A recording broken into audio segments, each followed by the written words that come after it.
உலகத்தமிழ் உறவுகளை வணக்கம்.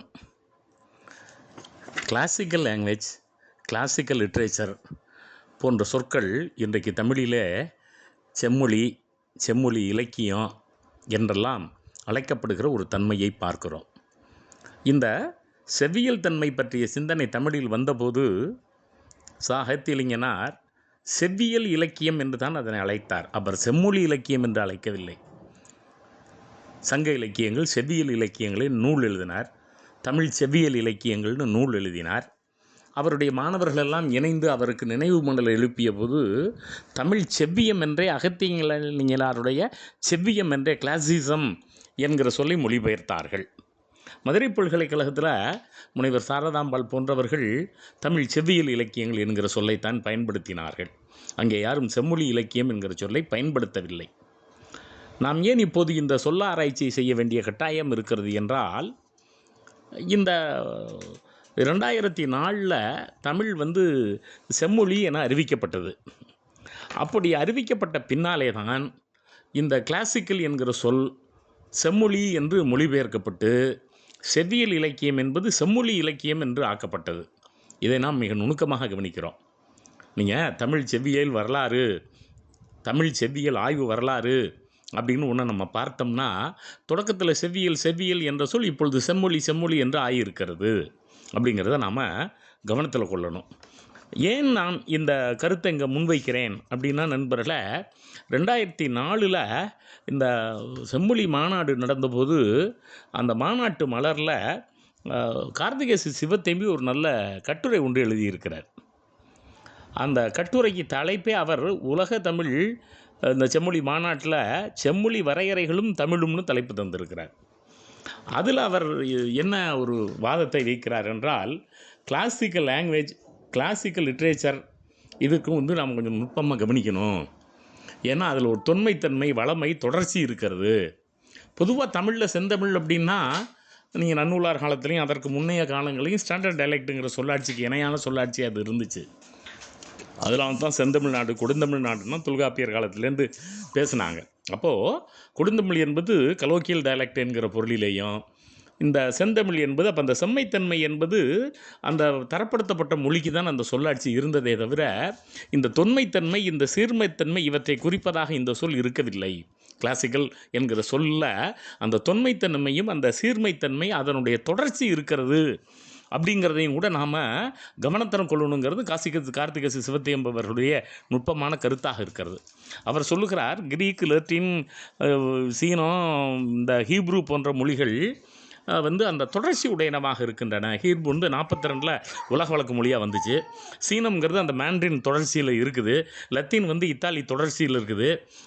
கிரீக் என்கிற மொழியின் பெயராலேயே தொடர்ச்சியில் இருக்கிறது அப்படிங்கிறத சொல்லி தொன்மையும் தொடர்ச்சியுங்கிற அந்த சொல்லாட்சி அவர் பயன்படுத்திட்டு அவர் நுட்பமான பல கருத்துக்களை முன்வைக்கிறார். நீங்கள் சான்ஸ்கிரிட்டை பொறுத்தவரையிலையும் வேத மொழி வேறு, செவ்வியல் மொழி வேறு. அங்கே language of Veda, language of classical literature அப்படின்னு ஒன்று சொல்கிறாங்க. ரெண்டும் வெவ்வேறு மொழிகள் அப்படிங்கிறது அவர்களுடைய கருத்து. நண்பர்களே, தமிழ் கூட அந்த திராவிட மொழி குடும்பத்தில் நம்ம பார்த்தோம்னா பிராகுய் இருக்கிறது. நிறைய தமிழ் வேர்ச்சொற்கள் தன்மை அதில் இருக்கின்றன. நீங்கள் 70களுக்கு பின்னாலே இன்றைக்கு போர் நடந்து கொண்டிருக்கிற ஈராக் எல்லையில் ஒரு எலாமைட்டுங்கிற ஒரு மொழி திராவிட மொழி குடும்பம் என்கிறத உலக மொழியியலாளர்கள் வலியுறுத்துகிறார்கள். அந்த எலாமைட் மொழி என்பது கிமு 500க்கு முன்னரே அழிந்து போன மொழி. அது அப்போ கிமு 300க்கு முன்னரே அழிந்து போன இந்த மொழியை எப்படி இவர்கள் தமிழ் மொழின்னு நிரூபிக்கிறார்கள்னா, சிந்துவெளி அங்கே இருந்துச்சு. அந்த ஹரப்பா, மொஜந்தரா பகுதியிலேருந்து அவர்கள் புலம்பெயர்ந்து அங்கே எலாமைட் இனத்தவர்கள் போனார்கள். அதில் இந்த மொழியில் பின்னொட்டுத்தன்மை இருக்கிறது. அந்த மொழியில் இருக்கக்கூடிய பல சொற்கள் அப்படியே பெயர் சொற்கள், வினை சொற்கள் தமிழ் சொற்களாக ஒலிக்கப்படுகின்றன. அப்படிங்கிற கருத்தியலை வச்சு தான் அந்த உலக மொழியியலாளர்கள் அதை ஒரு முடிவுக்கு வர்றாங்க. இதில் நாம் ஒன்றை நுட்பமாக கவனிக்கணும். இன்றைக்கு இந்த விவேகானந்தா கேந்திரிய வித்யாலயா இந்த ஒரு பெரிய ஆபத்தை நமக்கு தந்திருக்கிறார்கள். 2010க்கு பிறகு என்ன செய்திருக்கிறார்கள், Aryan invention theory, fabrications and ஃபாலோவுட்ஸ்ன்னு சொல்லி 2 தொகுதிகள் புத்தகம் போட்டிருக்காங்க. அது 2011லேருந்து 17 காலங்கள் அவங்க என்ன பண்ணுறாங்க, இந்த 2 தொகுதியிலையும் வந்து ஆரிய நாகரிகம் தான் அந்த சிந்துவெளி நாகரிகங்கிறாங்க. இன்றைக்கு தமிழர்களுக்கு வந்திருக்கக்கூடிய ஒரு நெருக்கடி, அது ஆரிய நாகரிகம் இல்லை என்பதை மீண்டும் மீண்டும் நாம் வந்து வலியுறுத்த வேண்டிய ஒரு கட்டாயத்தில் இருக்கிறோம். அதற்கான இப்போ நீங்கள் குப்பத்தில் வந்து திராவிட மொழி பல்கலைக்கழகம் இருக்குது, திராவிட மொழி பள்ளி இருக்குது திருவனந்தபுரத்தில். அப்போது அந்த திராவிட மொழி சார்ந்த பிராகிய மொழி உட்பட, ஏன்னா அங்கேயும் பிராகிய மொழியிலையும் அங்கே திராவிட மொழி சிந்தனை இருக்கிறது. உலக பல்கலைக்கழகங்கள் அனைத்திலேயும் இந்த திராவிட மொழி வரலாறு, திராவிட மொழி அமைப்பு, திராவிட மொழியை பற்றி அனைவரும் பேசுகிறார்கள். நீங்கள் இன்னும் சொல்லப்போனால் இந்திய நாட்டுக்குரிய மொழியாகவே தமிழ் இருந்தது அப்படிங்கிறது தான் மொழியியலாளர்களுடைய கொள்கை. பிராகிருத்த, அதனால தான் தமிழினுடைய வட்டார வழக்கு என்றார்கள். பிராகிருத்திலேருந்து தான் சமஸ்கிருதம் தோன்றியது அப்படிங்கிற ஒரு கொள்கையும் நம்ம மனதில் கொள்ளுகிறோம் நண்பர்களே. அப்போ இந்திய நாடு முழுவதும் இருந்த தமிழ் அப்படின்னா தமிழ்நாட்டுக்குள்ளே இந்தியா இருந்ததுங்கிற கொள்கை வந்து நமக்கு டாக்டர் அம்பேத்கர் உட்பட பலராலும் ஏற்றுக்கொள்ளப்பட்ட ஒரு கொள்கை, மொழியியலாளர்களால் ஏற்றுக்கொள்ளப்பட்ட கொள்கை.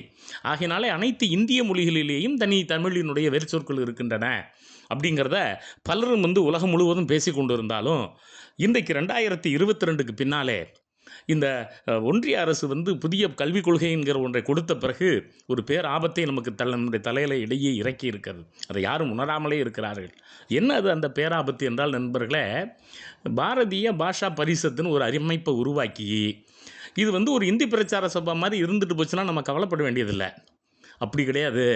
இங்கே யுஜிசி, இப்போ பல்கலைக்கழக நிதி நல்கை குழு இருக்கிறதா, இங்கே வந்து ஏஐசிடி இருக்கிறதா, இங்கே வந்து MCI medical council of India இருக்கிறதா. அப்போ எந்த உயர்கல்வியாக இருந்தாலும் அதில் வந்து இந்த சமஸ்கிருதத்தை திணிக்கிற அந்த தன்மை வந்து அதிகாரத்தை அந்த தலைவருக்கு கொடுத்து இன்றைக்கு உயர்கல்வி நிறுவனங்களை சமஸ்கிருதமயமாதல்ங்கிற கோட்பாட்டை திணித்து இருக்கிறார்கள். அது மட்டும் இல்லை நண்பர்களே, இப்போ 2026 பிப்ரவரி இறுதியில் மார்ச் தொடக்கத்தில் ஒரு புத்தகத்தை போட்டிருக்கிறார்கள். அதுக்கு பேர் தான் அந்த பாரதிய பாஷா பரிவார் அப்படிங்கிற அந்த புத்தகம். அதாவது இந்திய மொழி குடும்பம் அப்படின்னு சொல்லிட்டு இந்தியாவில் இருக்கிற அனைத்து மொழிகளும் சமஸ்கிருதத்திலிருந்து தோன்றின. இது பெரிய ஆபத்து நண்பர்களே. இன்றைக்கு தேர்தல் நடைபெற போகிறது. எந்த அரசியல் கட்சியும் நாங்கள் இதை எதிர்ப்போம்னு சொல்லலை. ரொம்ப ஆபத்தான போக்கு. இது வந்து அவர்களிடம் கவனம் பெறவே இல்லை. இன்றைக்கு கவனம் பெற வேண்டும். எப்படி கவனம் பெற வேண்டும்? இந்த பாரதிய பாஷா பரிஷத் என்கிற கொள்கையே நல் ஹைபோதிசிஸ் தவறானது. இங்கே வந்து திராவிட மொழி குடும்பம் தனியாக இருக்குது, ஆசிய ஏசியாட்டிக் தனியாக இருக்குது, சீனோ திபெத்தியன், அந்த மொழி குடும்பங்களெல்லாம் தமிழில் இருக்கிற அளவுக்கு வளமையான மொழி குடும்பங்கள் இல்லை. அதனால் அவங்க கண்டுக்காமல் இருக்காங்க. தமிழ் தான் வந்து அதை முன்னெடுக்க வேண்டும். இன்னும் சொல்லப்போனால் டிராவிடியன் எலாமைட் என சொல்லப்படுகிற எலாமைட் குடும்பம் உட்பட பிராகுய் உட்பட ஆய்வுகள் வந்து முன்னெடுக்கப்பட வேண்டும். தமிழ்நாட்டில் இது அரசியலாக்கப்படுகிறது. இது அரசியலாக்கப்படக்கூடாது, மொழியியல் ஆய்வாக இருக்க வேண்டும். அப்படி மொழியியல் ஆய்வாக இருக்கிற போது தான் நாம் நுணுக்கமாக கவனிக்கிறோம். இந்த தொல்சீர் மொழிங்கிற சொல்லாட்சியை பயன்படுத்துகிறார் கார்த்திகேசு சிவத்தம்பி. தொன்மையும் வளமையும், அப்போது ஏன்சியனஸ் இருக்கணும், வெல்த் இருக்கணும், கண்டினியூட்டி இருக்கணும். அது ரொம்ப ரொம்ப முக்கியமானதுன்னு பார்க்குறோம். இப்போது சான்றாக ஒரு பாடலோடு நம்ம பார்க்கலாம். இப்போது வண்ணப்புறவின் செங்கால் சேவல் வீழ்துணை பயிரும் நற்றினை 71வது பாடல் ஒரு சான்றுக்காக நான் பேருக்கு சொல்கிறேன். இப்போ இந்த கவிதையை படித்தோம்னா 100 விழுக்காடு நமக்கு புரியாது. ஒரு சராசரி தமிழனுக்கு சுத்தமாகவே கவிதை புரியாது. இப்போது புறவுங்கிற அந்த சொல் இன்றைக்கு புறா என்று இருக்கிறது. வண்ண வண்ண புறாக்கள் அப்படின்னு நம்ம புரிஞ்சுக்கிறோம். செங்கால்ங்கிற சொல் நமக்கு புரியுது. ஆனால் அன்னச்சேவல்ங்கிற சொல்லாட்சி இன்றைக்கி இல்லை. ஆனால் இங்கே பார்க்குறோம், இந்த அன்னச்சேவல் அப்படிங்கிற புறவின் சேவல்ங்கிற சொல்லாட்சி நமக்கு புரிகிறது. வீழ்துணை பயிரும்னு ஒரு தொடர் இருக்கிறது. இது ஆய்வாளர்கள் நுணுக்கமாக கவனிக்க வேண்டிய தொடர். அப்போ புணர்ச்சிக்கு ஒரு ஆண் சேவல் பெண் பேடையை அன்னப்பேடையை அழைக்கிறது. இந்த அழைத்தல்ங்கிற சொல் பயிருங்கிற சொல்லாட்சியாக இருக்குது செவ்வியல் காலத்தில். அப்போ செவ்வியல் காலத்தில் பயிருங்கிற அந்த இணைச்சொல் இன்றைக்கு அழைக்குங்கிற சொல்லாக வந்துவிட்ட காரணத்தினால் பயிருங்கிற சொல் உலக வழக்கை இழந்து விட்டது. அப்போது செவ்வியல் கால தமிழ் என்பதே தனித்தன்மையானது. அதில் ஒரு நம்ம இப்போ 6 சொற்கள் இருக்குது. 6 சொற்களில் 3 சொற்கள் பயன்பாட்டில் இல்லை. அப்போ 50 விழுக்காடு நமக்கு புரியாது. கற்றறிந்த அறிஞர்களுக்கே அகராதி இல்லாமல் படிக்க முடியாது. அப்போது செம்மொழி தமிழ் அல்லது தொல்சீர் தமிழ் என்பது இருக்கிறதே, தொடர்ச்சி இருக்கிறது. ஆனால் தொடர்ச்சி 100 விழுக்காடு இல்லை, 50 விழுக்காடு இருக்கிறது. ஆகையினாலே நாம் என்ன செய்ய வேண்டி இருக்கிறது என்றால், இந்த கிளாசிக்கல் லாங்குவேஜ் என சொல்லப்படுகிற செம்மொழி, என சொல்லப்படுகிற, அல்லது செவ்வியல் இலக்கியம் என சொல்லப்படுகிற, தொல்சீர் இலக்கியம் என சொல்லப்படுகிற அந்த இலக்கியத்தில் இருக்கக்கூடிய மொழியை தனியாக நாம் கற்பிக்க வேண்டும் மாணவர்களுக்கு. அது ரொம்ப அடிப்படையானது.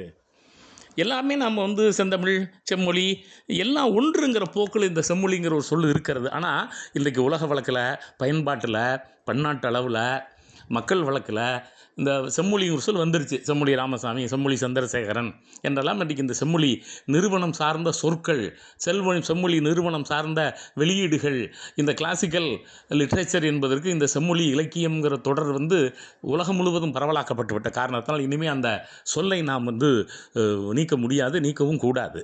அதே நேரத்தில் இந்த தொல்சீர் மொழி, தொல்சீர் இலக்கியம் என்கிற சொல்லாட்சிகளையும் நாம் இணையான சொல்லாட்சிகளாக பயன்படுத்த வேண்டும். அப்போது கார்த்திகேச சிவத்தினுடைய அந்த சிந்தனை வந்து நாம் அற்றுப்போகவில்லை. அந்த சிந்தனையும் நாம் கவனத்தில் கொள்ளுகிறோம். அப்படி கவனத்தில் கொள்ளுகிற போது இன்றைய எமர்ஜிங் இஷ்யூ எது என்று கேட்டால் நண்பர்களே, நம்மிடம் 3-4 சிக்கல்கள் இருக்கின்றன. ஒன்று, தமிழ் மொழியை இந்திய நாட்டினுடைய ஆட்சி மொழியாக்க வேண்டும் என அறிஞர் அண்ணா அவர்கள் முதல் உலகத்தமிழ் மாநாட்டில் அறிவித்த அந்த கொள்கை இன்றும் நிறைவேற இல்லை. அப்போது கிட்டத்தட்ட 50-60 ஆண்டுகளாக அந்த அப்படியே இருக்கிறது. திமுக உட்பட எந்த கட்சியும் இதை வலியுறுத்தலை. சில பேர் டெல்லியில் போராட்டம் நடத்தினாங்க, டாக்டர் ராமதாஸ் போன்றவர்கள், இந்திய ஆட்சி மொழியாக தமிழ் வர வேண்டும் என்று. அது வந்து வலியுறுத்தப்பட வேண்டும். இன்றைக்கு திருக்குறள் இந்த நாட்டினுடைய தேசிய நூலாக அறிவிக்கப்பட வேண்டும். தேர்தல் காலத்தில் யார் வந்து இவற்றை முன்வைக்கிறார்களோ அவர்களுக்கு தான் நாம் வந்து வாக்களிக்க வேண்டும். அதே போலவே நண்பர்களே, இந்த பாரதிய பாஷா பரிஷத் என்பது இருக்கிறதே, அதை வந்து முழுக்க நாம் வந்து கைப்பற்றி இந்த பாரதிய பாஷா பரிஷத் என்கிற அந்த நிறுவனம் இருக்கிறதே, இந்திய மொழி நிறுவனம் என்கிற அந்த நிறுவனத்தினுடைய கொள்கை கோட்பாடுகள் அறிவியல் பூர்வமாக உலக நாடுகளில் இருப்பது போல, உலக பல்கலைக்கழகங்களில் இருப்பது போல இருக்க வேண்டும் நண்பர்களே. ஏன்னா இவங்க வந்து ஒரு ஐஐடியை விட, ஒரு மெடிக்கல் கவுன்சில் ஆஃப் இந்தியாவை விட, ஒரு யூஜிசியை விட அதிகாரம் மிக்க அமைப்பாக அந்த அரசாணையில் போட்டிருக்காங்க. அவங்க எதனாலும் திணிக்கிறாங்க. இப்போ கூட வேதிக் மேத்ஸ்ன்னு சொல்லி பிஎஸ்சி மேத்ஸுக்கும் எம்எஸ்சி மேத்ஸுக்கும் டேட்டா சயின்ஸுக்கும் எல்லா படமும் படிக்கணும். ஒரு காலத்தில் மனித உரிமையை அப்படி காங்கிரஸ் அரசாங்கம் தந்துச்சு. மனித உரிமையை கொடுக்கறது விழிப்புணர்ச்சி, வேதிக் மேத்ஸை கொடுக்கறது பேர் விழிப்புணர்ச்சி இல்லை. இது வந்து கற்ற மாணவர்களை, ஆசிரியர்களை வந்து ஒரு 2000 ஆண்டு பின்னுக்கிழுகிற வேலை. இந்த வேலையை நடுவண் அரசு துணிந்து செய்கிறது. இதை எதிர்க்க வேண்டியது கற்றறிந்த ஒவ்வொருவருடைய கடமை. ஆகையினாலே இந்த பாரதிய பாஷா பரிஷத்துக்கு இருக்கக்கூடிய அதிகாரம் வந்து பிடுங்கப்பட வேண்டும். 1.